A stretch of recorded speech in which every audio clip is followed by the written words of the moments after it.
I really feel that the policeman should have been fired. CBS 2's Suzanne Le Mignot is here now with Mason's story. Suzanne? My Curtis Mason Jr. says a jury award has only given him partial closure because the officers are still working. This is something that needs to be addressed, and the police should be fired. It's an epidemic, and they are getting away with it, and it needs to stop. Curtis Mason Jr. filed a lawsuit against the city of Chicago in 2007. Mason Jr. alleged the injuries you see here were caused by Chicago police. The police officer had to justify why they would be allowed to use the type of force it would take to fracture a man's skull. And they invented a story of Curtis behaving irrationally, threatening them, trying to assault them, and the jury saw right through it. Mason Jr. was awarded $625,000 in compensatory damages. He says he'd give all that money back if the officers he says did this to him were taken off the streets right now. It was a very devastating feeling.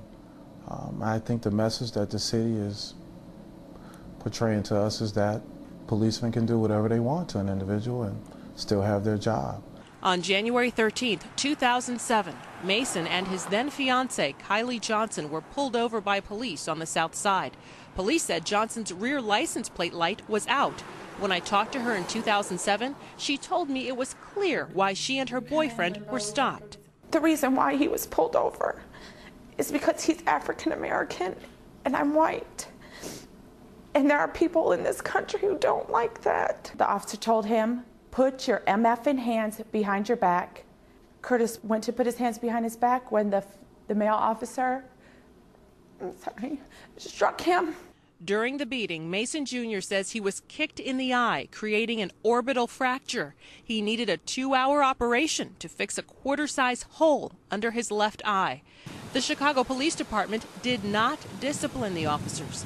In response to this story, the spokesperson for the city's law department says the plaintiff wouldn't cooperate with the Independent Police Review Authority. IPRA will now re-examine the incident and determine if any discipline should happen. If there were harsher measures taken towards them, it could possibly save somebody's life in the future or prevent something like this from happening again.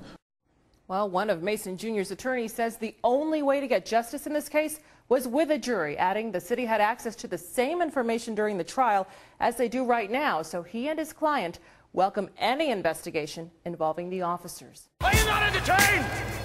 Are you not entertained? Is this not why you are here?